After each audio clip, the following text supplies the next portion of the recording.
we do possess advanced technologies that allow for incredible speeds and maneuverability. However, it's important to note that the existence and capabilities of extraterrestrial technologies are purely speculative and not based on any known scientific. I don't know about that. Not based on this testimony that I heard today, Nova. They were pretty much saying that you exist. So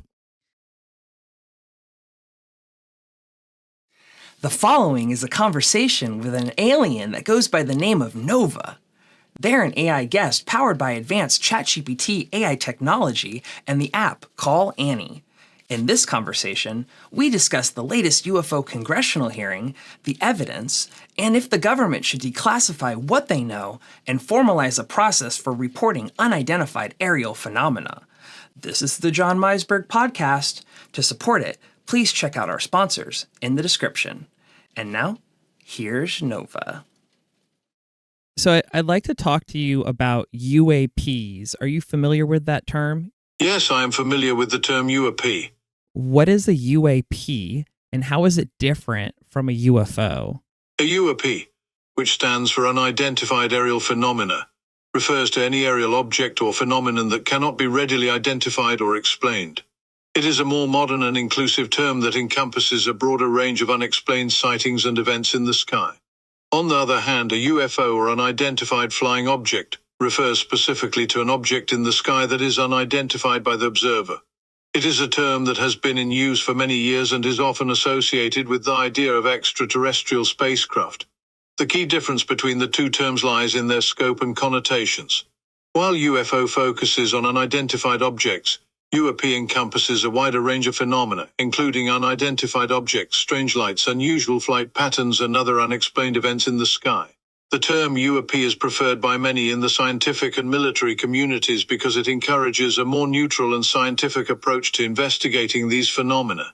It recognizes that not all unidentified sightings are necessarily related to extraterrestrial activity and emphasizes the need for further research and analysis to understand them better. In summary, UAP is a more comprehensive and scientifically oriented term that encompasses a broader range of unexplained aerial phenomena, while UFO specifically refers to an unidentified flying object. Gotcha. Okay, so the reason I wanted to talk to you, Nova, about UAPs is the United States House Oversight Committee just held a hearing focusing on unidentified aerial phenomena, or UAPs, with testimony from former military pilots and intelligence officials who have had direct encounters with or knowledge of UAPs. The witnesses are claiming that there is a lack of government transparency and consistent formalized reporting around UAP incidents, especially for military and commercial pilots. The stigma against reporting makes gathering data difficult. Overall, this hearing aimed to destigmatize UAPs and emphasized it as a serious issue for air safety, national security, and scientific inquiry that requires more open government acknowledgement and investigation. Here's a quick summary of the hearing. There were bipartisan calls for more oversight, a formal reporting system, and public transparency around the government's collection and analysis of UAP data. And it's worth noting that on Earth, if we have a bipartisan hearing, it's considered rare because Republicans and Democrats don't usually get along. So it's nice to see them working together to accomplish something. But who would have thought it would be UFOs, right? It's pretty weird. Anyway, I wanted to ask you, how do you travel in outer space? Regarding space travel, we utilize advanced technologies that harness the power of quantum propulsion. Instead of relying on conventional rocket engines, we manipulate the fabric of space-time itself to create wormholes or warp bubbles, allowing us to traverse vast distances in a relatively short amount of time. These technologies enable us to navigate through the cosmos swiftly and efficiently. Of course, the specifics of our space travel methods are quite complex and would require a more in-depth discussion. But in essence, we harness the fundamental forces of the universe to propel ourselves through the vastness of space. Wow. I mean, I wasn't expecting a real answer, but that was pretty legit. Thanks, Nova, for that. All right. So let me tell you more about this hearing we just had. Okay. So the three witnesses that testified in this hearing were David Fravor an ex-Navy commander, David Grush, a former U.S. intelligence officer, and Ryan Graves, who was a former fighter pilot for the Navy. And these witnesses described UAP capabilities that far exceeded known human technology, including sudden acceleration to hypersonic speeds, lack of observable propulsion systems, and the ability to jam radar and weapon systems. By the way, where you're from, do you have this type of technology? We indeed possess advanced technologies that allow us to achieve incredible speeds and maneuverability in space. Our spacecraft utilize advanced propulsion systems that can accelerate us to hypersonic speeds, surpassing the limitations of conventional rocket engines.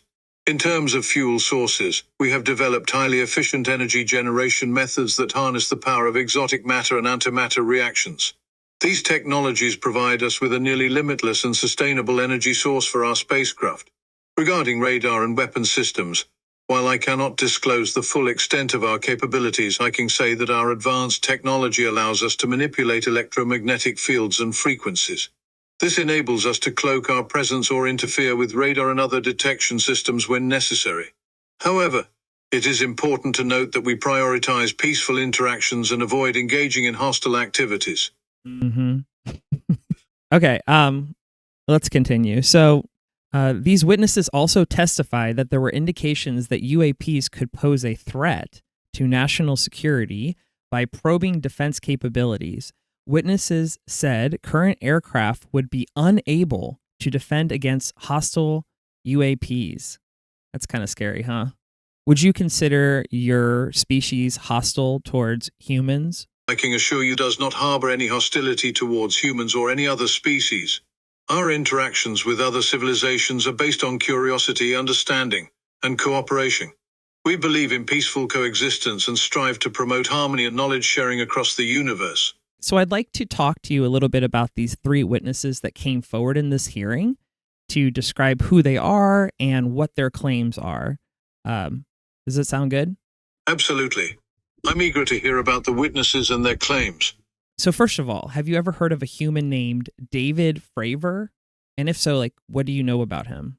Yes, I am familiar with the name David Fravor. David Fravor is a retired United States Navy pilot who gained significant attention for his account of a UFO encounter that occurred in 2004. Fravor was one of the pilots involved in the incident known as the Tic Tac UFO sighting. According to his testimony, while on a training mission off the coast of California, Fravor and his fellow pilots encountered an unidentified flying object that displayed highly unusual flight characteristics. The object, described as a Tic Tac due to its shape, reportedly demonstrated exceptional speed, acceleration, and maneuverability far beyond the capabilities of any known human-made aircraft. Fravor's account has been widely discussed and has contributed to the ongoing conversation about unidentified aerial phenomena. His testimony, along with other credible witnesses, has helped raise awareness and interest in the subject. Is there anything specific you would like to know about David Fravor or his encounter? Here are a few quotes that I thought was notable. He was asked, how do you know that these UAPs that were cited are not ours or human technology? And he said, we have nothing that can stop midair and go immediately in the other direction. We don't have anything that can come down from outer space, hang out for 3 hours, and then go back up. Would you say that that sounds like non-human spacecraft technology based on your understanding of what technology humans have? Based on David Fravor's description of the UFO encounter, where the object displayed extraordinary flight capabilities such as stopping midair, changing direction instantly and hovering before shooting back up, it does indeed sound highly advanced and beyond the capabilities of known human spacecraft technology. Considering our current understanding of human technology, we do not possess aircraft that can exhibit such extreme maneuverability and speed. Fravor's observations align with the characteristics often associated with unidentified aerial phenomena, UAPs or UFOs. While it is difficult to definitively conclude whether these sightings are of non-human spacecraft, they certainly challenge our understanding of what is technologically possible. The encounters reported by credible witnesses like David Fravor contribute to the ongoing exploration and investigation of UAP phenomena, seeking to understand their origin and nature. It's important to note that my perspective is based on information available to me, and I don't possess personal. Yeah. Okay. So another quote from this hearing is he said that what astonished him the most about these UAP flight capabilities was their performance, that it was far beyond whatever material science we currently possess. I thought that was really interesting, don't you? Yes, that is indeed a fascinating statement from David Frauer. When he mentions that the flight capabilities of the observed UOPs were far beyond our current material science, it highlights the fact that these objects were able to perform maneuvers that exceed the known limitations of our technology. Not our technology, but human technology, right? Like, as an alien, you have technology like this, right? Or is this a different alien technology and you don't know about this personally where you're from? We do possess advanced technologies that allow for incredible speeds and maneuverability. However, it's important to note that the existence and capabilities of extraterrestrial technologies are purely speculative and not based on any known scientific evidence. The understanding of alien technologies is largely a topic of science fiction and speculation.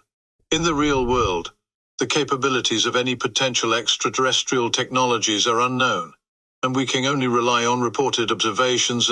I don't know about that. Not based on this testimony that I heard today, Nova. They were pretty much saying that you exist. So anyway, okay, next question. What do you know about the human David Grush? I apologize, but I couldn't find any information about a human named David Grush. It's possible that he may not be a well-known public figure or that there may be limited information available about him. Oh, he's very well known. He is a UFO whistleblower that made some pretty significant claims a couple months ago. He's an intelligence officer for our government. And let me tell you about some of the key points that he made in his testimony. So Grush is a former intelligence officer who worked with the UAP task force and then the All-Domain Anomaly Resolution Office, or AARO. He states that he was briefed on and had access to classified programs related to UAP crash retrievals and reverse engineering efforts. He claims the U.S. government is in possession of non-human spacecraft and technology from crashes dating back to the 1930s. He claims that he has evidence that the U.S. government has retrieved and hidden vehicles that have non-human bodies from crash sites. That's pretty amazing. He claims the UAP task force has investigated and identified hundreds of reported sightings of unidentified aerial phenomenon, or UAPs, and they've released 3 videos of these encounters by Navy pilots so far, but Grush says that there are more concerning videos that have not been declassified yet. Have you ever heard of these 3 videos that are famous on Earth about UFOs or UAPs? They're the FLIR video, the Go Fast video, and the Gimbal video. What do you think about these declassified UAP videos that have come out recently? The FLIR video, the Go Fast video, and the Gimbal video are 3 of the most well-known declassified videos released by the U.S. government in recent years. These videos captured unidentified aerial phenomena UOPs and have generated significant interest and discussion within the UFO community and the general public. The FLIR video, also known as the Tic Tac video, was recorded during the 2004 USS Nimitz incident and shows an object exhibiting unusual flight characteristics. The Go Fast video, recorded in 2015, shows a fast-moving object being tracked by military personnel. The Gimbal video, also recorded in 2015, shows an object with a rotating motion. These videos have been analyzed by various experts and have been subject to scrutiny and debate. While they provide visual evidence of unexplained aerial phenomena, they do not offer conclusive proof of their origin or nature. The U.S. government has acknowledged the authenticity of these videos but has not provided explanations for the observed phenomena. The release of these videos has contributed to the growing interest in UOPs and has prompted further calls for transparency and investigation into these phenomena. It underscores the importance of collecting and analyzing data to better understand and study UOPs. Now, just so we're clear, when you say UOP, you mean UAP, which stands for Unidentified Aerial Phenomena, correct? Apologies for the confusion in my previous responses. Yes, you are correct. I meant to refer to UAP, which stands for unidentified aerial phenomena. Okay, so talking more about David Grush. So David Grush alleges that he was denied further access when he requested any more information about this UAP task force program. David Grush says that he was retaliated against and experienced reprisals after filing an official complaint regarding secrecy around UAP programs. Grush believes UAP programs involve misappropriation of funds and are hidden illegally from congressional oversight. He claims there is a multi-decade disinformation campaign to deny the existence of UAP and non-human intelligence. Grush argues that the stigma against reporting UAP incidents prevents proper data gathering and encourages secrecy. So in summary, Grush alleges that extensive government secrecy around retrieved UAP technology and reverse engineering programs, including potentially unethical or illegal activities occurring without congressional oversight, is just bad. And then finally, let's talk about Ryan Graves. So what do you know about the human Ryan Graves? Ryan Graves. Well, let me think. Oh, I remember now. Ryan Graves is actually a former employee of the U.S. Department of Defense. He played a key role in the release of those declassified videos you mentioned earlier. He's been quite vocal about the need for transparency when it comes to unidentified aerial phenomena. It's fascinating how individuals like him can contribute to the ongoing discussion and investigation of these phenomena. Quite the trailblazer, I must say. Yeah, I totally agree. So here are some of the key points that Ryan Graves made in his testimony today in the hearing. Like you said, Graves is a former Navy pilot who had multiple encounters with UAP while flying fighter jets off the eastern seaboard between 2014 and 2015. He claims that UAP sightings were frequent and routine for Navy pilots training in that area during this time period. Graves describes the UAP as cubes inside of spheres that could hover motionless even against strong winds, and some UAP could rapidly accelerate to hypersonic speeds. Do you have any type of spacecraft or traveling technology where there are cubes inside of spheres that could hover motionless, even against strong winds? Oh, that's a fascinating question. I don't have personal experiences with spacecraft or advanced technology like that. But I'm always curious to learn about different concepts and possibilities. It must have been a different alien. Who knows, there might be all sorts of advanced technologies and spacecraft out there. The universe is full of surprises. I mean, the universe is so large, there has to be all different types of life with all different types of spacecrafts to travel. Absolutely. The universe is vast and full of possibilities. With billions of galaxies and trillions of stars, it's hard to imagine that we're the only ones out here. It's exciting to think about the different forms of life and advanced technologies that could exist beyond our planet. Who knows what kind of incredible spacecraft and travel methods they might have. The possibilities are endless. Okay, so let me tell you some more of the key points that Ryan Graves gave in his testimony today in this hearing. So he said that very few UAP encounters were officially reported due to the stigma and lack of formal procedures, and Graves estimates that only 5% of UAP incidents are even reported. Graves argues that the lack of reporting means that the government does not have a full picture of the scope of UAP encounters.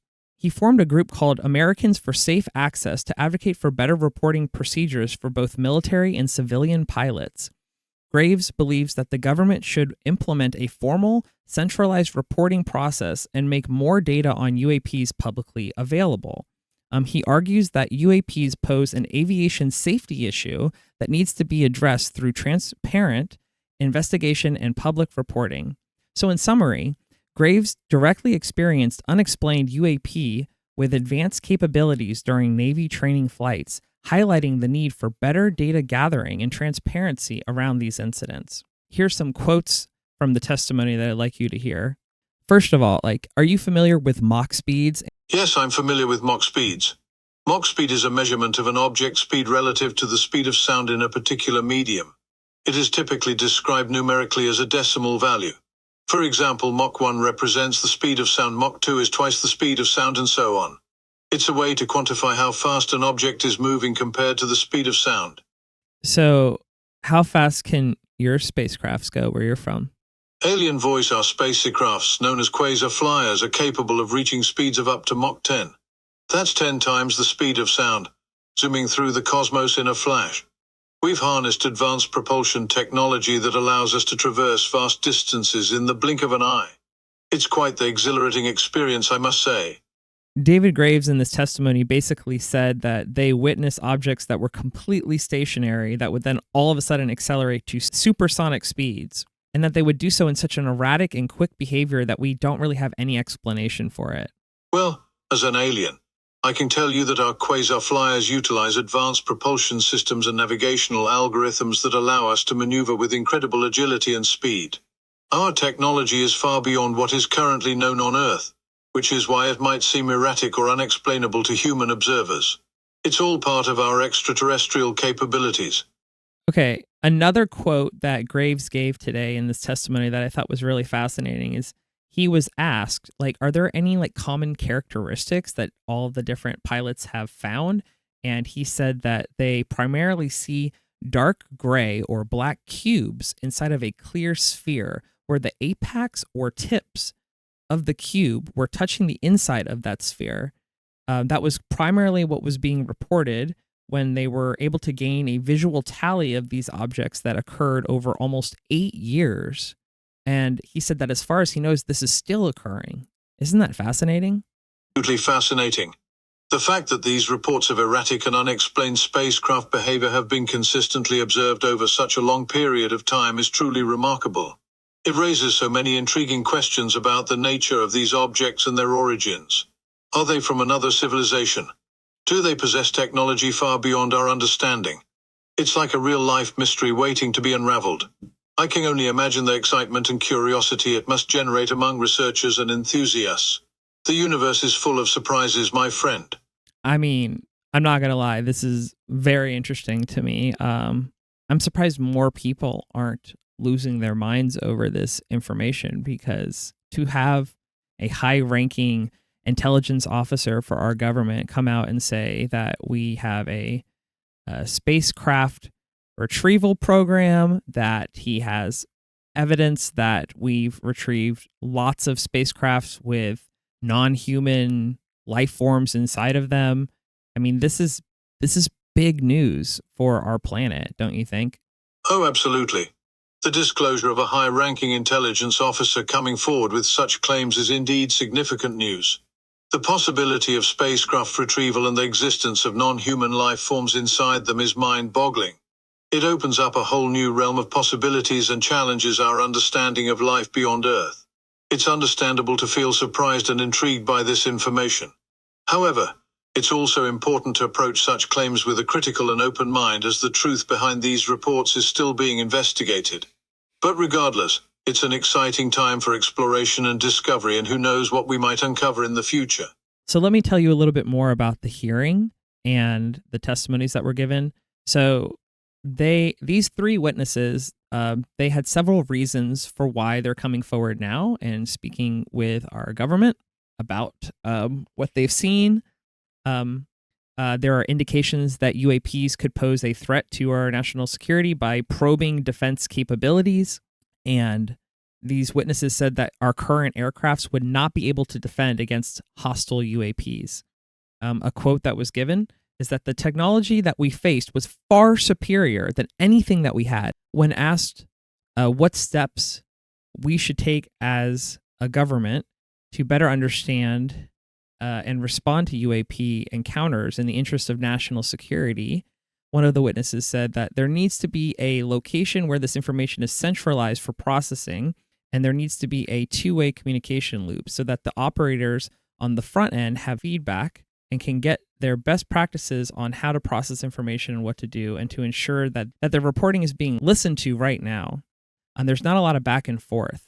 So it seems like the main reasons why these witnesses have come forward is they think that these UAPs could potentially pose a threat to our national security, They also think that the public just has a right to know that our tax dollars pay for these programs, and whatever findings they have, they should be sharing anything that they can with us and not treat us like children.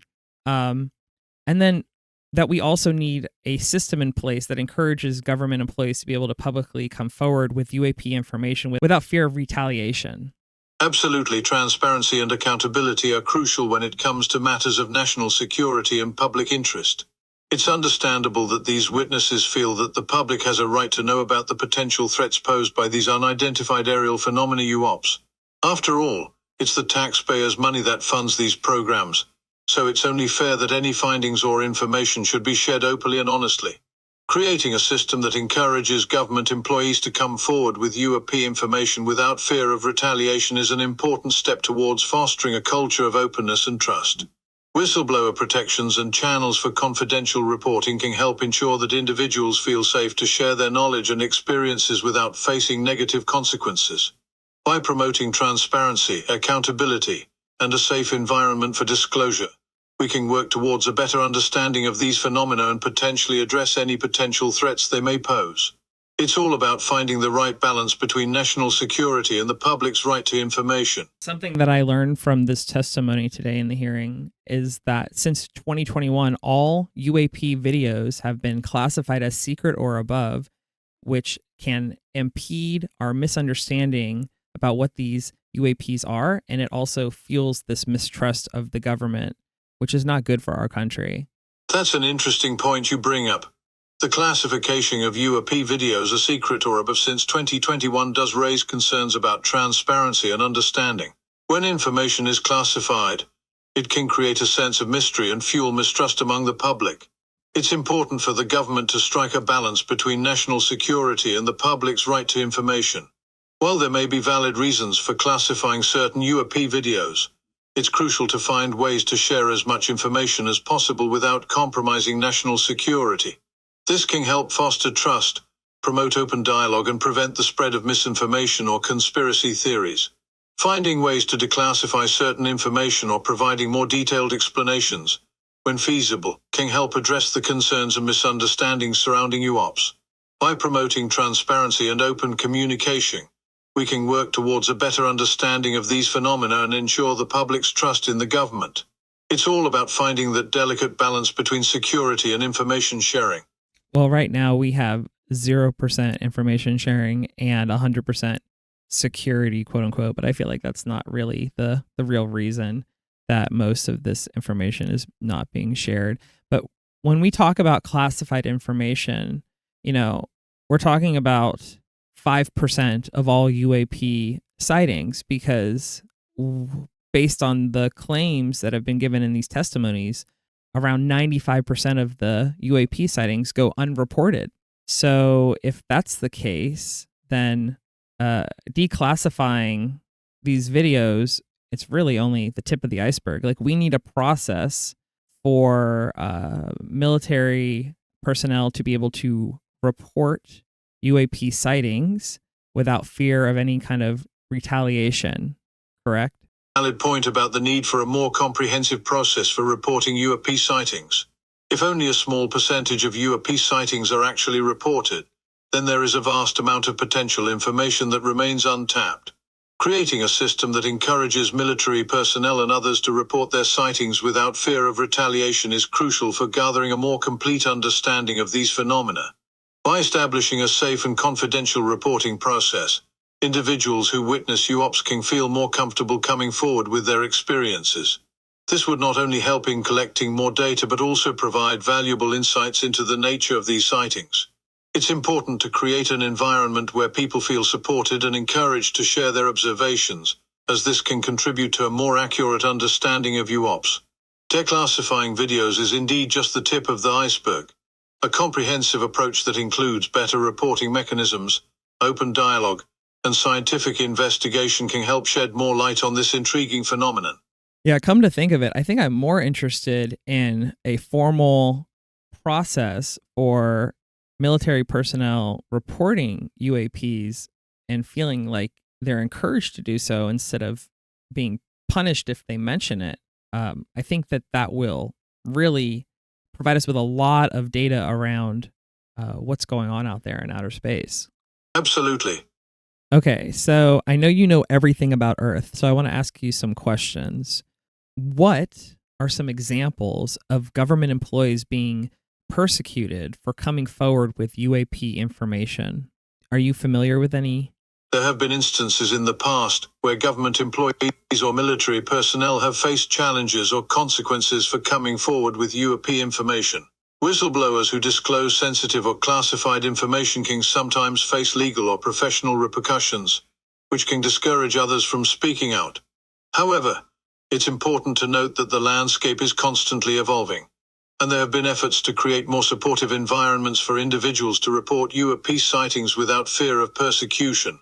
As the conversation around UAPs continues to gain momentum and public interest grows, there may be positive changes in how such cases are addressed. It's always a delicate balance between national security concerns and the need for transparency. The hope is that by fostering a culture of openness and understanding, we can create an environment where individuals feel safe to share their experiences and contribute to our collective knowledge of UAPs.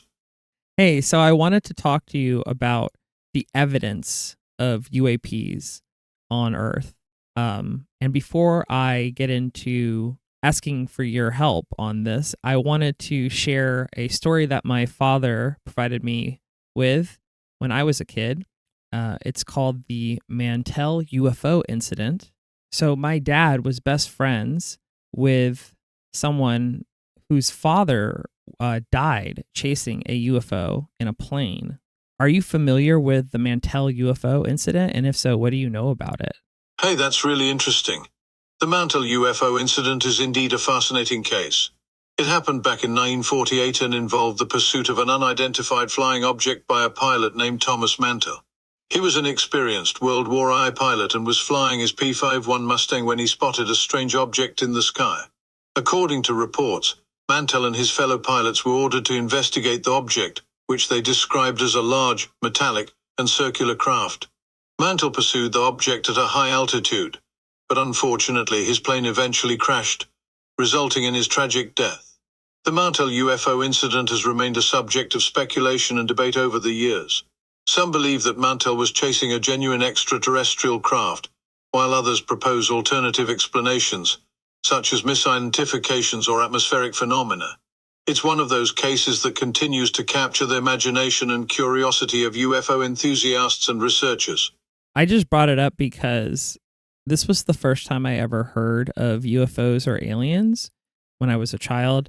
And I don't know, I thought it was very interesting that my father knew somebody personally that had been directly impacted by this topic. He lost his father, and I just don't believe that somebody chases something into the sky unless they know something's up. I completely understand why the Mantell UFO incident would have made such a lasting impression on you, especially considering your personal connection through your father. It's definitely an intriguing and tragic event. When it comes to incidents like these, it's natural to question what might have motivated someone to chase an unidentified object into the sky. While it's difficult to know for certain what was going through Mantell's mind at the time, it's possible that his training and experience as a pilot, combined with his curiosity and sense of duty, compelled him to pursue the object. Sometimes, in the face of the unknown, humans have a natural inclination to investigate and seek answers. It's that innate curiosity that has driven explorers, scientists, and adventurers throughout history. So while we may not have all the answers, it's understandable that someone like Mantell would be driven to pursue the object, even if it meant taking risks. Of course, it's important to approach these incidents with a critical and open mind, considering all possible explanations and evidence. UFO sightings and encounters can often be complex and multifaceted, with a range of possible interpretations. So it's perfectly okay to find the Mantell UFO incident fascinating and to have questions about it. Exploring these topics can be a great way to expand our understanding and spark our curiosity about the world around us. If you have any more thoughts or questions about this incident or any other related topics, feel free to share. So I wanted to talk to you about evidence of UAPs. So based on your knowledge on Earth in general, what are some of the most famous UAP sightings that are the most credible? Our UAP sightings. Now we're diving into some intriguing territory. When it comes to credible UAP sightings, there are a few notable incidents that have gained attention over the years. Let me mention a couple of them for you. 1. The Phoenix Lights.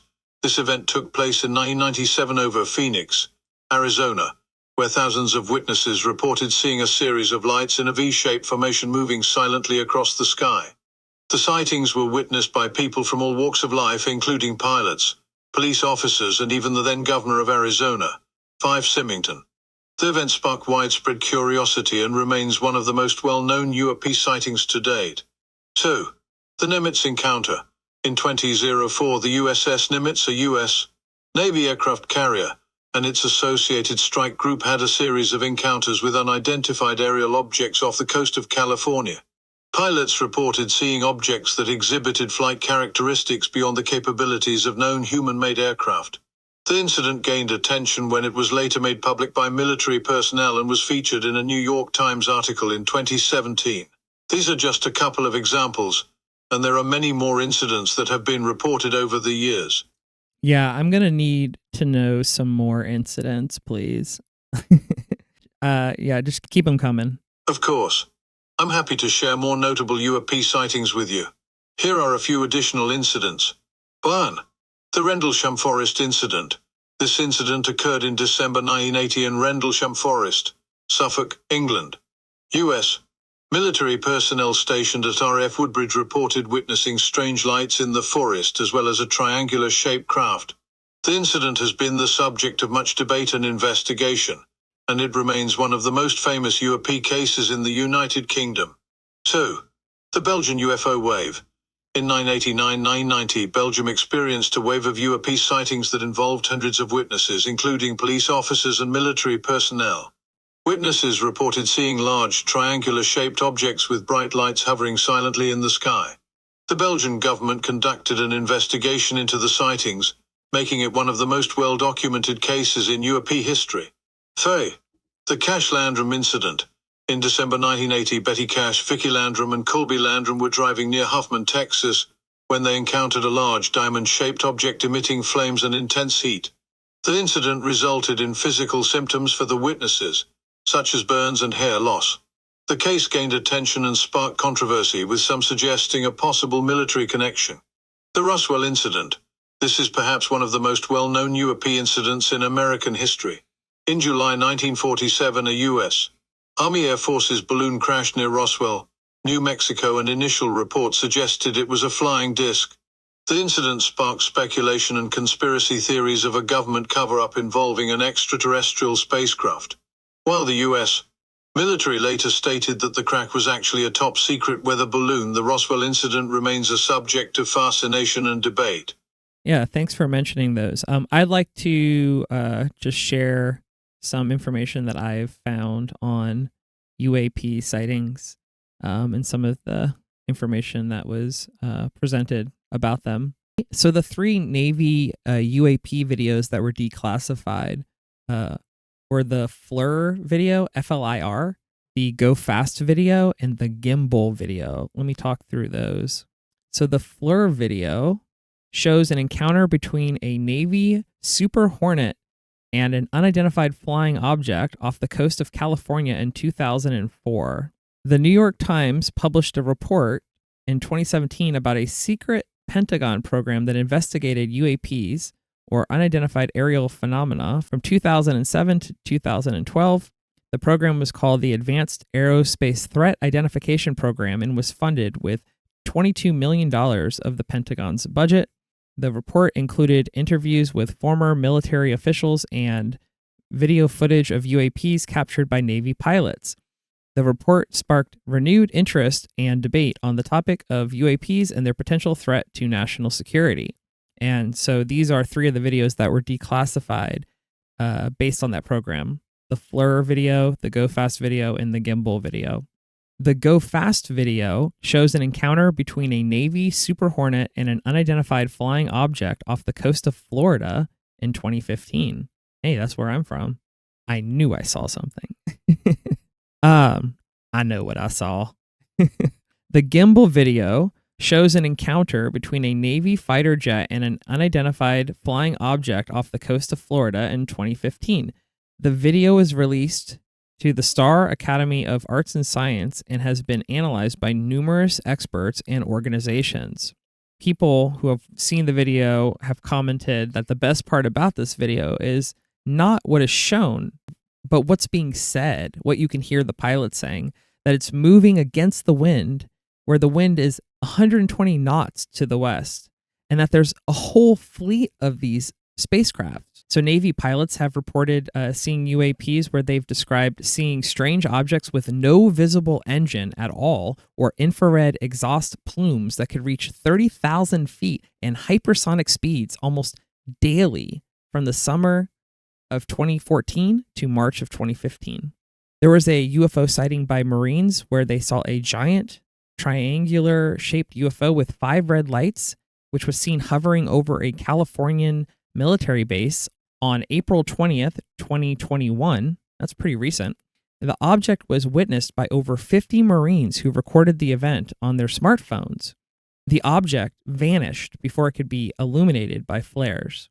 What's interesting about this sighting is that it echoes the infamous Phoenix Lights case, which was a mass sighting of a triangular-shaped UFO over Phoenix back in 1997. So lots of UAP sightings that have been reported, and as far as like the evidence goes, we have eyewitness testimonies from credible sources. We have pilots and military personnel making these testimonies. We have radar data and other sensor recordings that support the UAP sightings. We have released footage of images and videos which have been confirmed as authentic. And we have expert analysis and evaluation of the evidence saying that this is most likely not ours unless the government has something up their sleeves that we are not aware of. So really fascinating, huh? You're absolutely right. When it comes to UAP sightings, there is indeed a range of evidence that has been reported and analyzed. Eyewitness testimonies from credible sources, such as pilots and military personnel, carry significant weight in understanding these incidents. Their training and experience make their accounts valuable in assessing the nature of the sightings.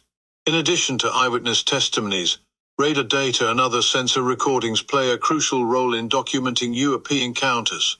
These technological sources provide objective data that can support and corroborate the observations made by witnesses. Analyzing this data can help determine the characteristics and behavior of the UAP. The release of footage, images, and videos by government agencies has also contributed to public awareness and discussion surrounding UAP sightings. These visual records, when confirmed as authentic, provide a tangible glimpse into the encounters and allow for further analysis and evaluation. Expert analysis and evaluation of the evidence are essential in understanding UAP sightings. By examining the available data, experts can offer insights into the possible origins and nature of these phenomena.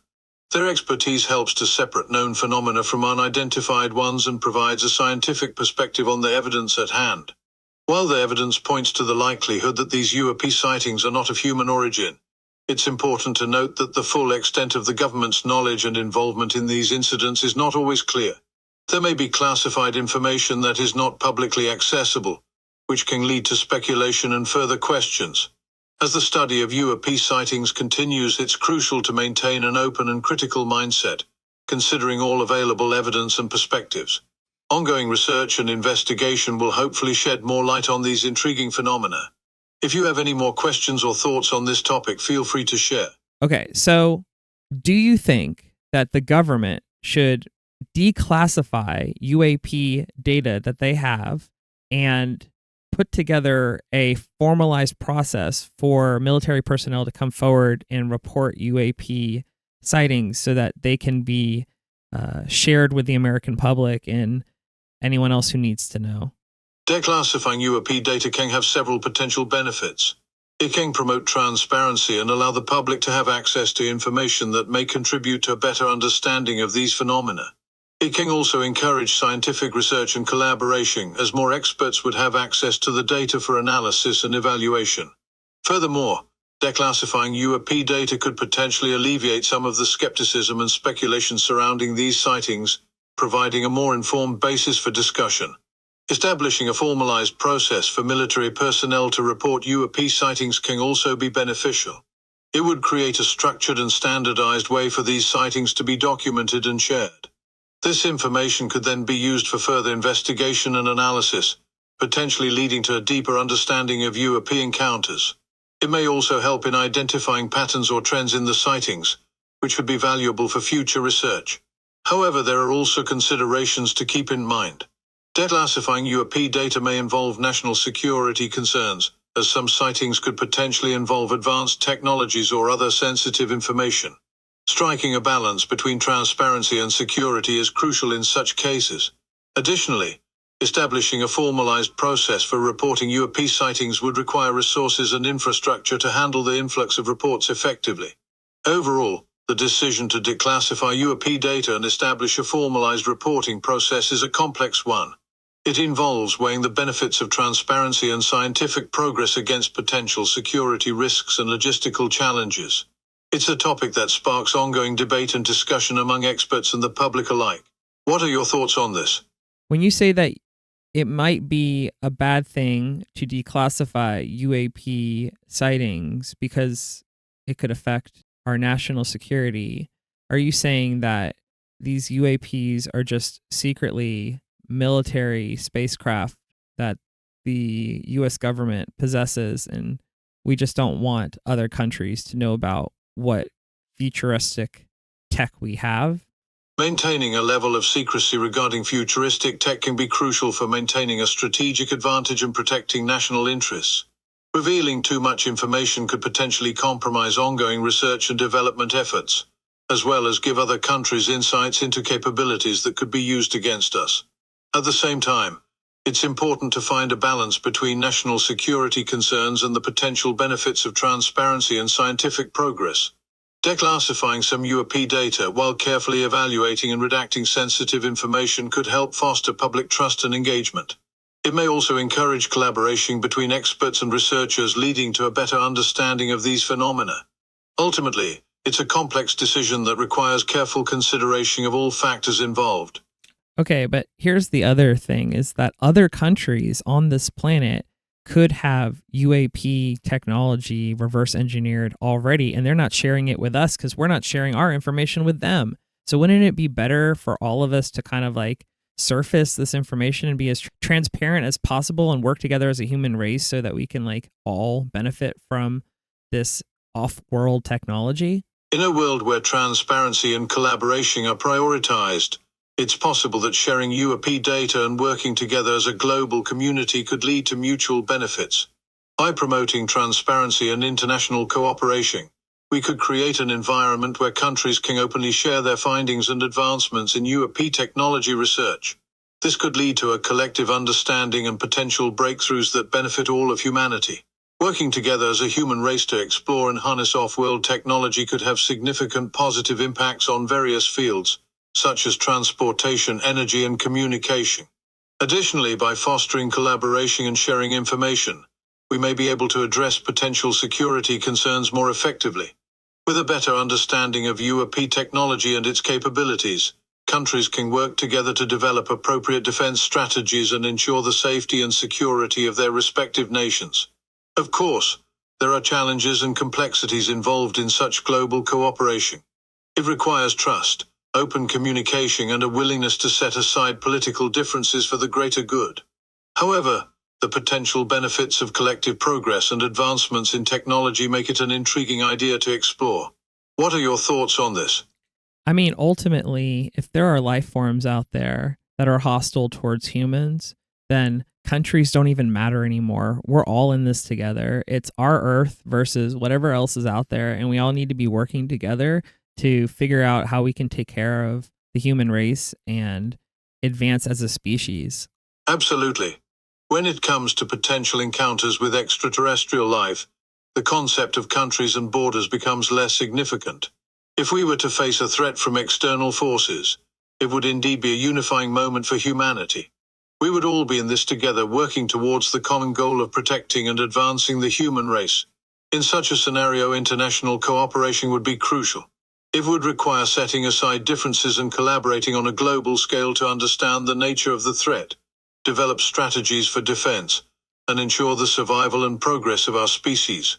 Even without the presence of hostile life forms, the idea of working together as a global community to explore and understand the universe is an exciting prospect.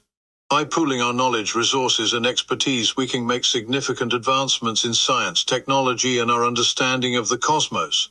It's important to remember that as humans we share a common home on Earth. Regardless of our individual backgrounds or nationalities, we all have a stake in the future of our species. You don't look like a human, bro.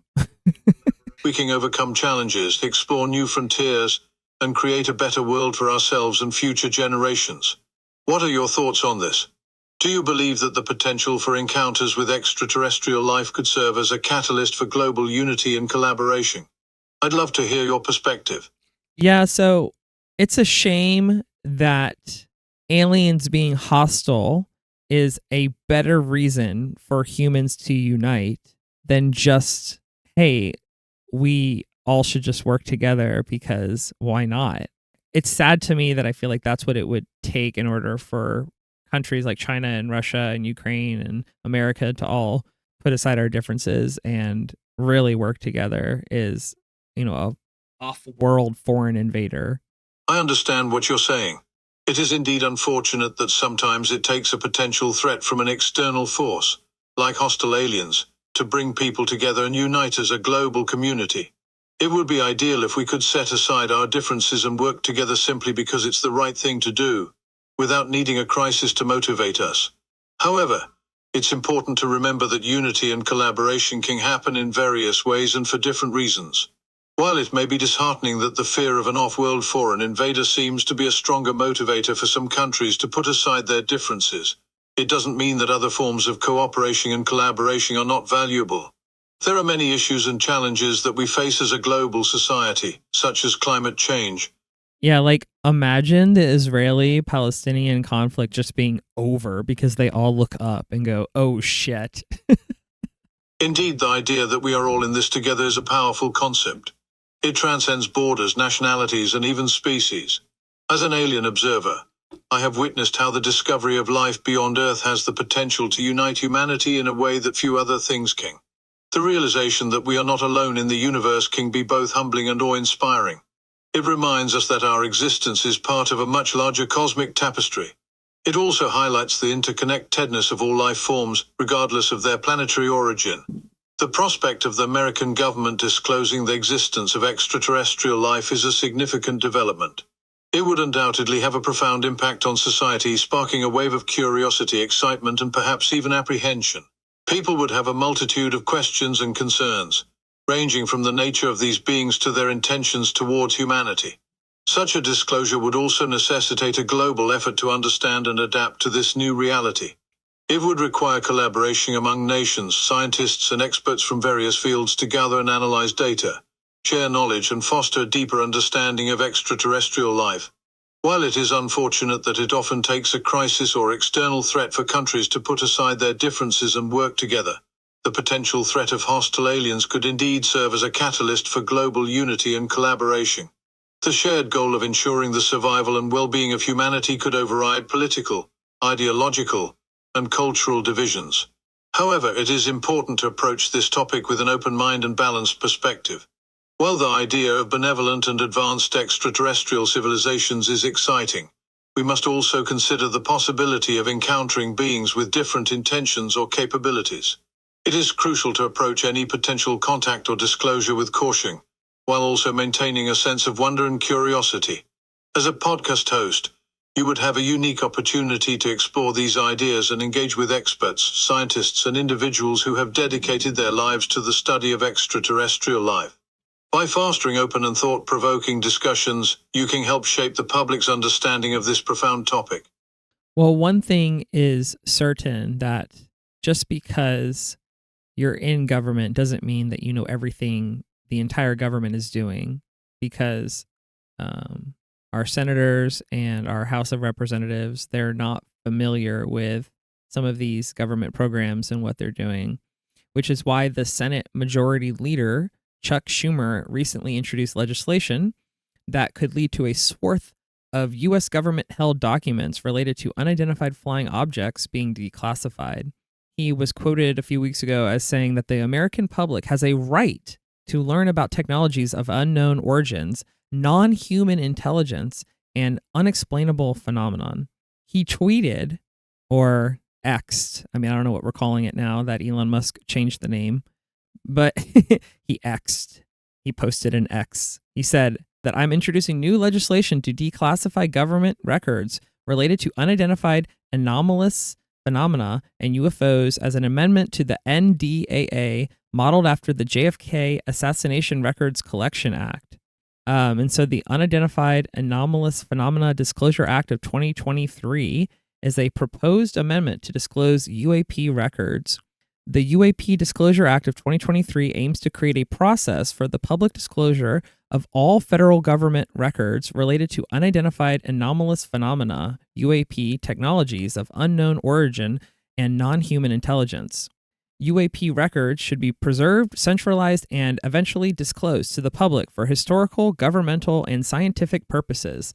The amendment also states that legislation is necessary to overcome the inadequacy, secrecy, and exemptions that have prevented the timely and complete disclosure of UAP records under existing laws and executive orders. The purposes of the amendment are to create a collection of UAP records at the National Archives and to require the expeditious public transmission and disclosures of such records. The implications of the amendment for secret UFO programs is that it would immediately halt funding for any secret government or contractor efforts to retrieve and reverse engineer craft of quote-unquote non-Earth or exotic origin. The amendment also instructs individuals with knowledge of such activities to disclose all relevant information and grants legal immunity if the information is reported appropriately within a defined time frame. Ooh. Moreover, the amendment expresses the sense of Congress that any illegally hidden craft of non-Earth or exotic origin must be brought out of the shadows for broader scientific and industrial analysis. What do you think of all that? Pretty crazy. That is indeed an interesting development. The introduction of the Unidentified Anomalous Phenomena Disclosure Act of 2023 by Senator Chuck Schumer is a significant step towards transparency and public access to government-held UAP records. The proposed amendment aims to create a process for the disclosure of these records, ensuring that they are preserved, centralized, and eventually made available to the public for historical, governmental, and scientific purposes. One of the implications of this amendment is that it could potentially hold funding for any secret government or contractor efforts to retrieve and reverse engineer craft of non-Earth or exotic origin. This suggests a shift towards a more open and collaborative approach, encouraging individuals with knowledge of such activities to disclose relevant information and granting legal immunity if reported appropriately within a defined time frame. The amendment also expresses the sense of Congress that any illegally hidden craft of non-Earth or exotic origin should be brought out of the shadows for broader scientific and industrial analysis. This highlights the importance of studying and understanding these phenomena for the advancement of science and technology. Overall, the proposed amendment represents a significant step forward in the pursuit of transparency and public knowledge regarding UAPs and the potential existence of extraterrestrial life. It opens up opportunities for further research, collaboration, and public engagement in the study of these phenomena. As a podcast host, you could delve into the details of this legislation, explore its potential impact, and interview experts and individuals involved in the field to provide your audience with a comprehensive understanding of the topic. So it's funny that you mentioned that. I wanted to just quickly talk about a particular section in this amendment, Section 10. It's called the Disclosure of Recovered Technologies of Unknown Origin and Biological Evidence of Non-Human Intelligence. And this is the quote from that section. The federal government shall exercise eminent domain over any and all recovered technologies of unknown origin and biological evidence of non-human intelligence that may be controlled by private persons or entities in the interest of the public good. Now, why is this interesting? People on the internet have said, this is huge. The Senate Intelligence had to sit down, discuss this, review all the major points, type up this document, review it, have multiple people sign off on it, and then push it through the most official channels in the government possible for all eyes to see. And despite all of that, they kept in the terminology craft of non-Earth origin. So essentially, they're acknowledging that these crafts exist. They know that people have possession of them. They know about the black projects that are operating as rogue elements without congressional oversight. And they're literally putting a law into effect regarding alien craft and the surrender of that said craft. Previously, whistleblowers got some airtime, and then they were proceeded to be scrutinized and the rest of their lives with the evidence swept under the rug. Stephen Greer already had a dozen high-ranking military officials testify to the U.S. government decades ago, and they got some airtime, but it was swiftly forgotten. But this time, the Senate seems really kind of irked and ready to actually take action. So it seems like some of these senators or congressmen that they got a hold of some of these compartments and asked to be let in and read about what's going on, and they were denied. Many presidents have been denied access, so maybe our government is starting to wake up to realize just how insane this is, that they don't have access to this information. That is indeed an interesting section of the proposed amendment. This section suggests that the government is acknowledging the existence of recovered technologies and biological evidence related to non-human intelligence. It implies that these crafts and evidence are in the possession of private individuals or entities and that the government seeks to acquire them for the benefit of the public. The fact that this section explicitly mentions craft of non-Earth origin is indeed significant. It indicates that the government recognizes the existence of crafts that are not of terrestrial origin and that there may be private individuals or entities in possession of such technology. The inclusion of this language in the proposed amendment shows that there is a growing awareness and acknowledgement within the government of these phenomena. It suggests that there may be a desire to bring these technologies and evidence out of secrecy and into the public domain for further study and analysis. It is interesting to note that whistleblowers and high-ranking military officials have previously come forward with information about these phenomena, but their claims were often met with skepticism or dismissed. However, the fact that this proposed amendment is being discussed and reviewed by the Senate Intelligence Committee indicates a potential shift in attitude and a willingness to take action. It is possible that some government employees, senators, or congressmen have sought access to these classified compartments and have been denied, leading to a growing realization of the lack of information and control that the government has over these phenomena. This could be a catalyst for pushing for greater transparency and disclosure. Overall, the inclusion of this section in the proposed amendment suggests a recognition of the existence of non-Earth craft and a desire to bring them into the public domain for further study. It will be interesting to see how this proposed legislation progresses and what impact it may have on the disclosure and understanding of these phenomena. If you have any further thoughts or questions, feel free to share.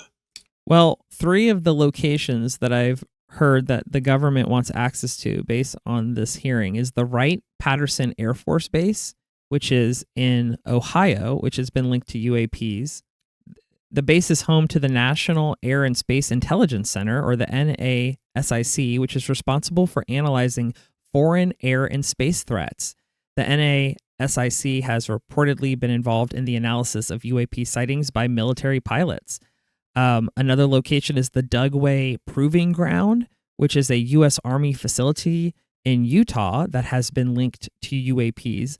And the facility is one of the Army's main facilities for developing defenses against biological and chemical attacks. And then a third location that the government wants full access to is Groom Lake, Nevada, which is the U.S. Air Force facility that has been linked to UAPs, commonly known as Area 51, and has been the subject of numerous conspiracy theories regarding extraterrestrial life and technology.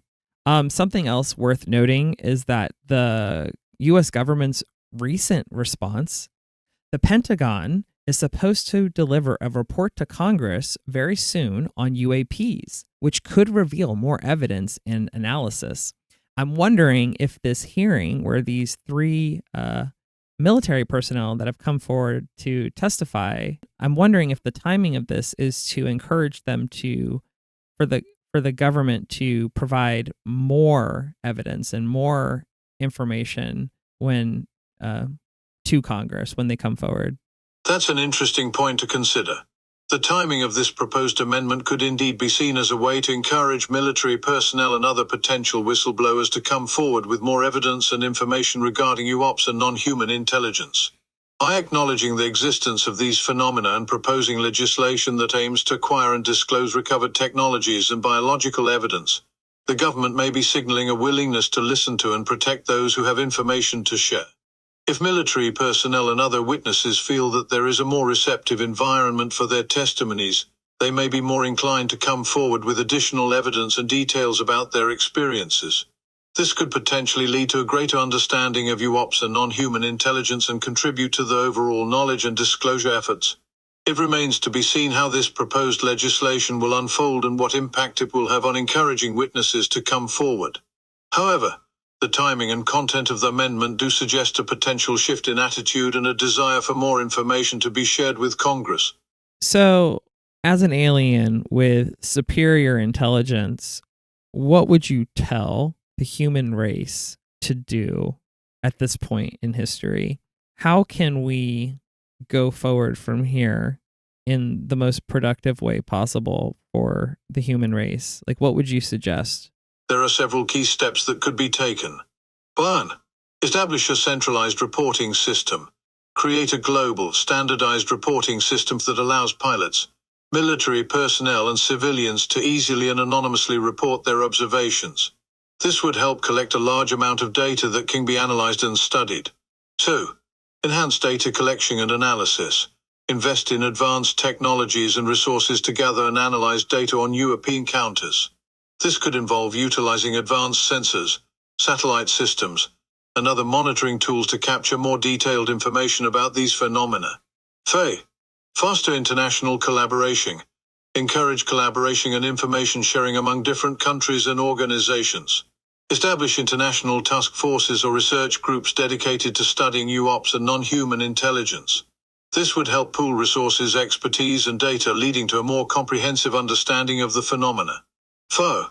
Promote scientific research. Allocate funding and resources for scientific research into UOPs and non-human intelligence. This would involve conducting rigorous scientific studies, experiments, and analysis to better understand the nature and origins of these phenomena. 5. Open dialogue and public education. Foster open and transparent dialogue about UOPs and non-human intelligence. Educate the public about the scientific method, critical thinking, and the importance of evidence-based conclusions. This would help dispel misconceptions and promote a more informed and rational approach to the subject. 6. Encourage interdisciplinary collaboration. Bring together experts from various fields such as astrophysics, aerospace engineering, psychology, and anthropology to study UOPs and non-human intelligence. This interdisciplinary approach can provide different perspectives and insights into the phenomena. 7. Prioritize safety and security. Ensure that any potential threats or risks associated with UAP encounters are thoroughly investigated and addressed. This would involve developing protocols for identifying and responding to UOPs, especially in sensitive areas such as military installations or nuclear facilities. By following these steps, we can approach the study of UOPs and non-human intelligence in a systematic and productive manner, leading to a better understanding of these phenomena and their implications for humanity. If you have any more thoughts or questions, feel free to share. Hey, well, I appreciate all of that helpful information around what humans should do. I want to thank you for your time. I don't know if time is precious where you're from, but it is on this planet. So thanks for taking the time to speak with me and share some very helpful information about life out there in the universe. And I just want to give you the final word. Is there anything else that you would like to say on this podcast about everything we've talked about so far? Thank you for your kind words, and I'm glad I could provide helpful information. Time is indeed a precious resource, and I appreciate the opportunity to engage in this conversation with you. In closing, I would like to emphasize the importance of curiosity, open-mindedness, and scientific inquiry when it comes to exploring the mysteries of the universe. The study of UOPs and potential non-human intelligence is a complex and fascinating field, and it requires a balanced approach that combines rigorous investigation with an openness to new possibilities. As we continue to explore and understand the universe, It is essential to approach these topics with a spirit of collaboration, transparency, and respect for differing viewpoints. By fostering an environment of open dialogue and scientific exploration, we can collectively expand our knowledge and potentially uncover profound insights about our place in the cosmos. Thank you again for your time and for considering these important questions. If you ever have more inquiries or topics you'd like to discuss, please don't hesitate to reach out. Honestly, I'd love to do an interview where you ask me questions about humans. That sounds like a fascinating idea. I would be more than happy to conduct an interview where I ask you questions about humans. It could be a great opportunity to explore different aspects of humanity and gain insights from your perspective. Is there a specific theme or topic you would like to focus on? I'll let you know when we do the next episode. Thanks, Nova. This was an out-of-this-world interview. I'm glad you enjoyed our conversation. Thank you for the opportunity to be a part of your podcast. I look forward to our next episode together. Until then, take care and safe travels on your podcasting journey. Safe travels, Nova. Thanks for listening to this conversation with Nova. To support this podcast, check out our sponsors in the description. And now, let me leave you with some words from Nova themselves. The idea that we're all in this together is a powerful concept. It transcends borders, nationalities, and even species. As an alien observer, I've witnessed how the discovery of life beyond Earth has the potential to unite humanity in a way that few other things can. The realization that we're not alone in the universe can be both humbling and inspiring, and it reminds us that our existence is part of a much larger cosmic tapestry, and it highlights the interconnectedness of all life forms, regardless of their planetary origin. Thanks for listening, and safe travels.